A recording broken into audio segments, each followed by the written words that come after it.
Hola a todos, bienvenidos a un nuevo Espacio Podcast. aplauso para el Espacio Podcast. ¿Cuánto hemos durado hoy? ¿Cuánto tiempo llevamos ya haciendo esto? 20 años. Los eternos.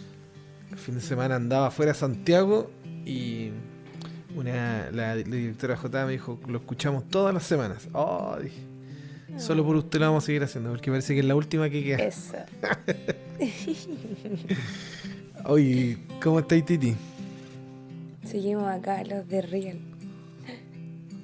Yo estoy bien, Mati. Gracias a Dios. Estamos bien. ¿Y tú? Bien, bien, tú estás empezando el semestre, yo estoy bien. Cansado nomás, con ganas de descansar. Pero hoy los vecinos están a todo ritmo. La gente cantando rock and roll ahí. Bueno, uno que quiere descansar, la gente con ánimo. Bien, vamos a comenzar. Bueno, les recuerdo que todos nuestros materiales están en Ministerio Joven Unión Chilena, tanto en Instagram como en YouTube, y nosotros semanalmente lo subimos a Spotify. Así que vamos a partir. Vamos a pedirle a la Titi que pueda hacer la oración inicial para que podamos partir leyendo el de esta semana. Por supuesto. Oremos. Señor Padre bueno, santo sea su nombre, mi Dios. Quiero agradecerle por su compañía, Señor, esta semana, porque tenemos, Señor, esta lección para estudiar su palabra. Le pido por favor que nos ayude a entender, Señor, lo que tiene para nosotros. Le pido su compañía en el nombre de Jesús. Amén. Amén.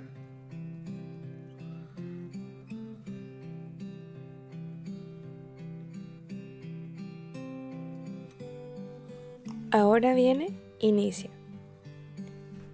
Vamos a comenzar con la lección número 8, que lleva por título La adoración. En Patriarcas y Profetas, nuestra profeta Elena de White dice: se prohíbe al hombre dar cualquier otro objeto el primer lugar en sus afectos o su servicio. Cualquier cosa que nos traiga y que tienda a disminuir nuestro amor a Dios o que impida que le rindamos el debido servicio es para nosotros un Dios. Nosotros sabemos que actualmente existe una guerra, ¿cierto? Una guerra sobrenatural que es de adoración. Y esta, antes del regreso de Jesús, solamente se va a intensificar. Y siempre tenemos esta pregunta, ¿cierto? ¿Ante el trono de quién nos vamos a postrar en adoración? Entonces, aquí en Levíticos habla específicamente del santuario. Y el santuario es un llamado a adorar a Dios. Se refleja en los planos que Dios entregó a Moisés en el monte Sinai. Imagínense que esta era una réplica de un templo o un palacio del cielo, y los israelitas debían ir a adorar allí a su rey. En el Antiguo Testamento, obviamente, Dios era el rey. O sea, no es casualidad que el tabernáculo era conocido como una tienda de reunión o fuera colocado en el centro del campamento, porque era para hacer práctica, ¿cierto?, de una adoración. Entonces, era común que el rey de cualquier nación acampara en el centro y ahí se reuniera su pueblo. Entonces, el Señor descendía en la nube, ¿cierto?, aquí, y podía vivir en medio de su pueblo. Vamos a hablar entonces un poquito de esta adoración que podemos ver en el libro de Levíticos, que tiene relación con el santuario y con cómo adoramos nosotros a Dios. Mati, ¿tiene algún dato del impacto? Sí, mira, quiero hablar sobre la adoración en las religiones. Como siempre, los datos de alto impacto, nunca decepcionando. Quiero, por ejemplo, hablar del budismo. ¿Ya? Que en el budismo existen ceremonias, ¿ya? Que son, por ejemplo, recitaciones mántricas o ceremonias de té. Raro, pero yo no sé si los británicos son budistas, buenos para el té. Y así algunas otras ceremonias. Pero también existe, por ejemplo, el yoga. No sé si sabían, espero que nadie de los que escuche del podcast, haga yoga. Pero el yoga es una forma de adoración budista, ¿ya? Las mandalas también es una forma de adoración budista. O una cosa que se llama yoga yantra. Yoga. Pero miren, también es muy peculiar, o me llamó mucho la atención, que en el budismo la disciplina de lucha de los monjes. ¿Te has dado cuenta que los monjes todos saben pelear? Y yo me acuerdo cuando era chico, pasaban muchas películas en la tele que eran de monjes chaolines que peleaban, eran bien entretenidas. Bueno, todo eso son formas de adoración budista, ¿ya? Yo sé que a algunos les puede haber chocado que haya dicho mandala, pero es parte de la adoración budista, ¿ya? Otra cosa es en el cristianismo. Por ejemplo, existen los días sabáticos, ¿cierto? En el cristianismo para algunos está el sábado, para otros está el domingo. Pero también, por ejemplo, en el catolicismo existe la adoración de forma, no solamente en los cultos, ¿no? Sino que también en los 7 sacramentos que ellos viven o intentan de vivir durante toda su vida. ¿Qué pasa con el hinduismo? Bueno, el hinduismo también se invocan fuerzas supremas, ¿ya? También creen en cosas como fuerzas supremas, a pesar de que el hinduismo, bueno, creen en fuerzas supremas.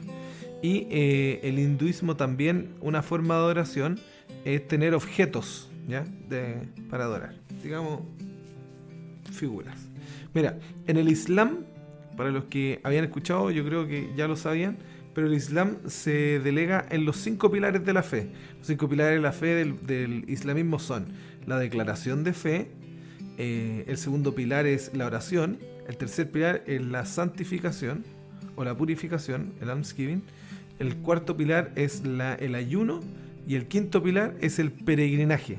Por eso todos ellos van a la Meca anualmente, por eso hacen se me olvidó el nombre del ayuno, pero hacen este ayuno que el Ramadán, que es popularmente conocido o internacionalmente conocido, ¿ya? Y bueno, quiero hablar por último, bueno, el zoroastrismo también tiene unas formas de guiándose en sus mandamientos, pero quería hablar de esto. Wicca, que yo siempre la pronuncio, Wicca es como la brujería moderna. Wicca tiene formas de adoración y una es esta cosa de los círculos. Y hace poquito, bueno, no hace poquito, hace un par de años, vi cómo se introducían las iglesias cristianas oraciones dentro de círculos hechos por sal o dibujados en el suelo. Y está muy popular eso. Bueno, en todo caso la brujería se ha vuelto muy popular hoy día por el TikTok, qué sé yo. Pero todo esto de hacer dibujos en el suelo, entrar a los dibujos, intentar ser protegido por esto, es como bien espiritista o actos de brujería, ¿ya? Bueno, esos son los actos de adoración. Vamos a hablar un poquito de cómo es la adoración con Dios o la exclusividad que tiene sobre todo en su santuario.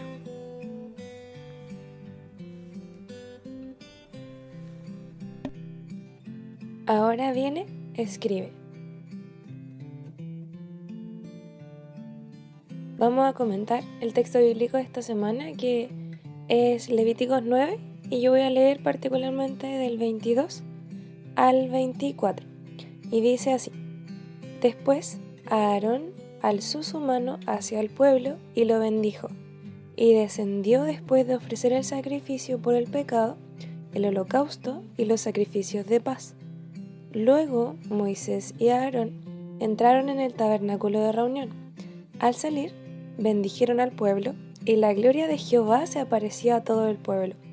Entonces salió fuego de la presencia de Jehová y consumió el holocausto y los cebos sobre el altar.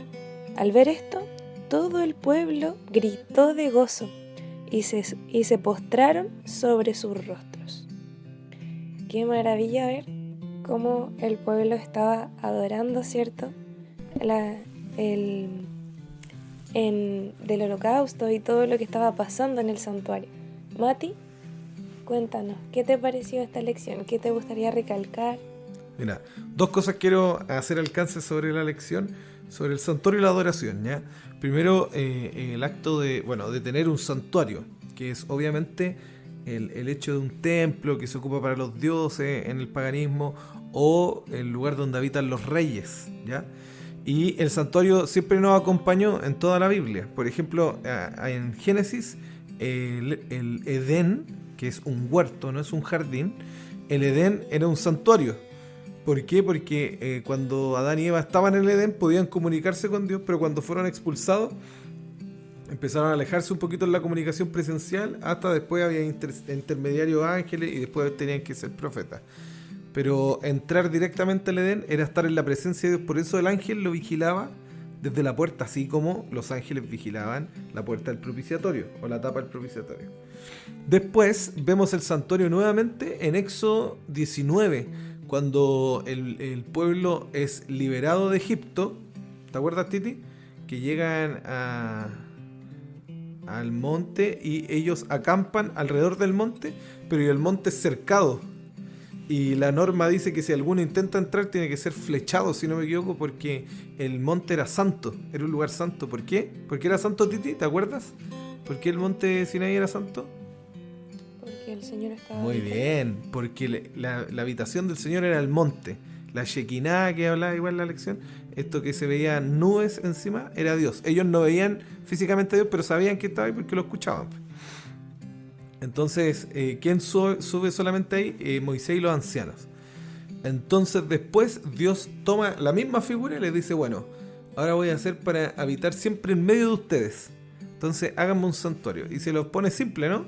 Porque la construcción después de Salomón es como una exageración de la orden del Señor, pero no es algo que le desagrada a Dios, ¿no? Incluso Salomón reconoce que ni el cielo puede contener al Señor. Entonces, el acto del templo es el hecho de que Dios quiere habitar en medio nuestro y existe este templo como de algo de un reino, ¿no? Bueno, y es exclusivo de Dios y está en toda la Biblia. En todo caso, el libro de Éxodo se dedica solo a eso, a explicar la construcción del santuario. Bueno, y lo segundo importante que quería hacer el alcance es ¿por qué no debían tener reyes? ¿Ya? Porque la lección habla un poquito de los reyes la primera vez. ¿Por qué no había que tener reyes? Porque el rey,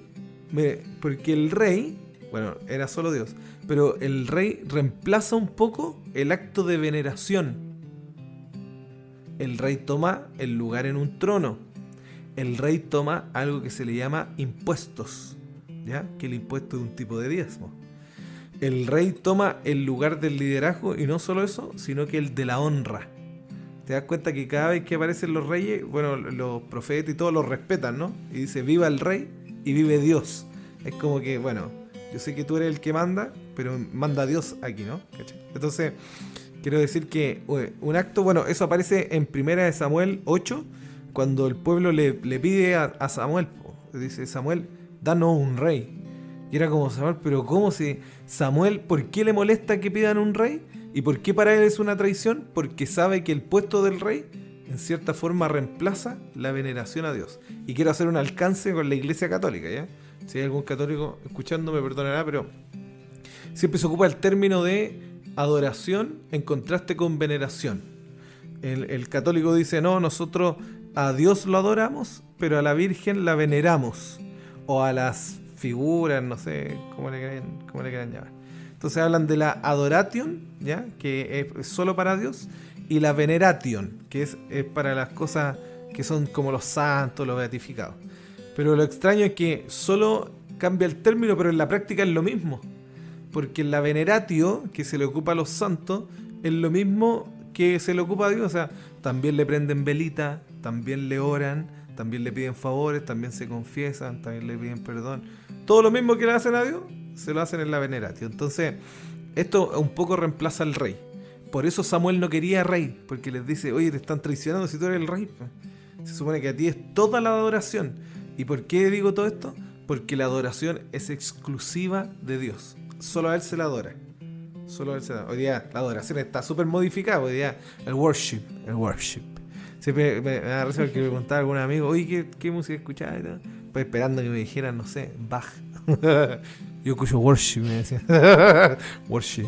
Bueno, como que la adoración ha sido modificada, ¿no? Al espectáculo, pero reitero, ¿cuál es el problema de tener un rey? Que la adoración es exclusiva de Dios y el tener la veneración o la honra a alguien que se sienta sobre un trono, como que le quita esa exclusividad a Dios. Dios lo permite, ¿no? Y mira, ya, ténganla, pero le quita esa exclusividad. Eso quería decirte. Muchas gracias, Mati. Qué importante es lo que hacemos para adorar a nuestro Dios. O sea, aquí en el libro de Levíticos están especificando hartas formas de adorar que el pueblo tenía exclusivamente para nuestro Dios. En el folleto habla de las fiestas de Pascua, las fiestas de panes sin levadura, las de las primicias, las de la semana, las de las trompetas. Y aquí en el texto que leímos nos dimos cuenta de que, por ejemplo, estaban ofreciendo un sacrificio por el pecado, otro por el holocausto, un sacrificio de paz. Estaban a ver todos el pueblo gritando de gozo, se postraban sobre sus rostros, le ofrecieron un holocausto al Señor y los cebos que estaban sobre el altar. O sea, ellos estaban adorando de muchas maneras distintas al Señor. Y yo me hago la pregunta si estamos en una batalla de adoración. Uno se olvida mucho de por qué y qué está haciendo en esta lucha.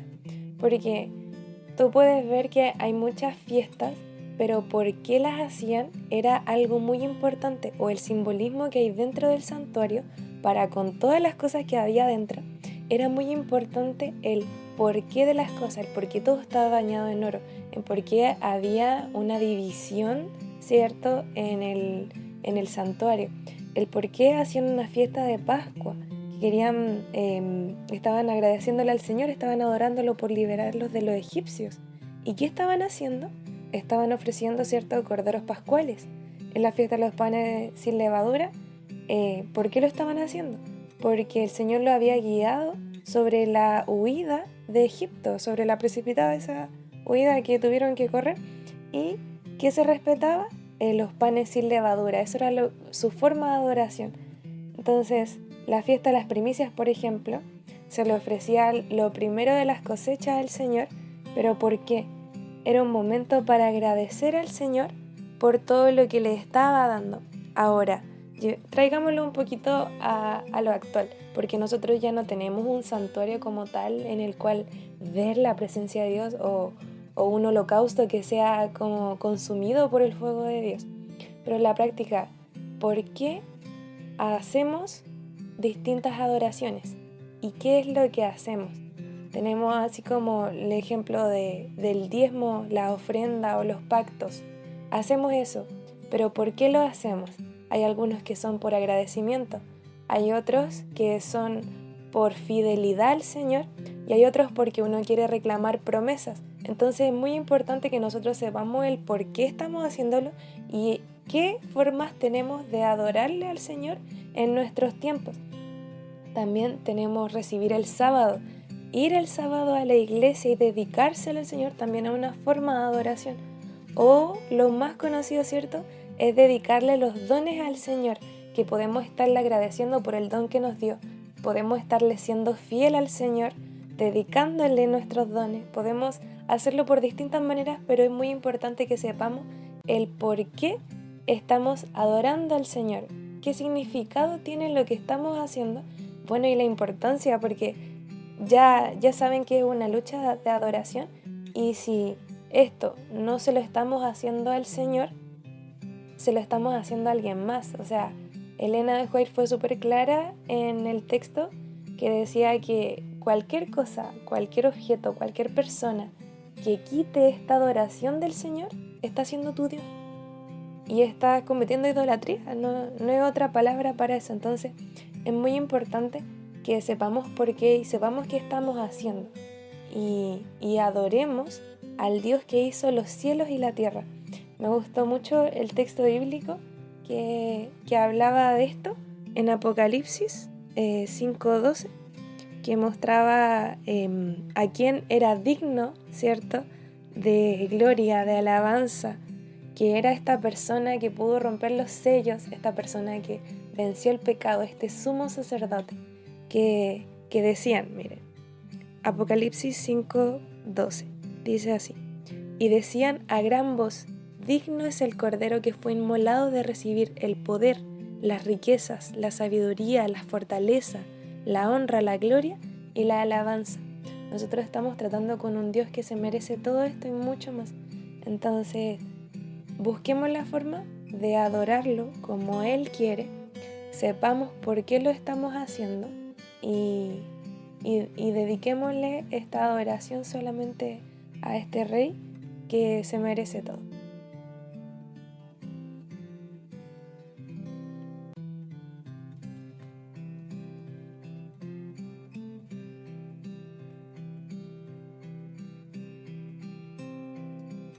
Ahora viene, aplica. Patriarcas y Profetas dice así: el incienso que ascendía con las oraciones de Israel representaba los méritos y la intercesión de Cristo, su perfecta justicia, la cual por medio de la fe es acreditada a su pueblo, y es lo único que puede hacer el culto de los seres humanos aceptable a Dios. Delante del velo del lugar santísimo había un altar de intercesión perpetua y delante del lugar santo un altar de expiación continua. Había que acercarse a Dios mediante la sangre y el incienso, símbolos que señalaban al gran mediador, a través del cual los pecadores pueden acercarse a Jehová y a través del cual únicamente puede otorgarse misericordia y salvación al alma arrepentida y creyente. Amén. La exclusiva adoración es a Jesucristo. Bien, vamos terminando. Me acordaba que hay una canción que se llama Fly Me to the Moon, que me gustaba mucho. ¿La conoce? Fly Me to the Moon. Sí, bueno, de Frank Sinatra. Y él dice: You are all I wanna. You are all I know, for all I worship and adore, dice. Hablándole a la mujer que la ama, supongo yo, no sé. Tú eres por todo lo que yo adoro y alabo, algo así, ¿no? Bueno, la adoración exclusiva. Y Jesucristo es el templo, ¿no? Jesucristo, él mismo dice: este templo va a ser derribado, haciendo referencia al mismo. O sea, el mismo templo refería al cuerpo de Jesucristo. Bien, vamos a terminar. Que el Señor nos bendiga. Agradezco su audiencia. Titi, ¿cómo se llama la lección de esta próxima semana?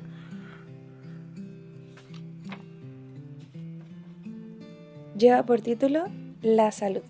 Muy bien. Que el Señor les bendiga. Recuerden estudiar su follito todos los días. Todos nuestros materiales están en Ministerio Joven Unión Chilena, en YouTube, en Instagram y en Spotify. Dejen sus comentarios, sus saludos. Los vamos a estar saludando en la próxima lección. Que el Señor les bendiga. Chao. Chao.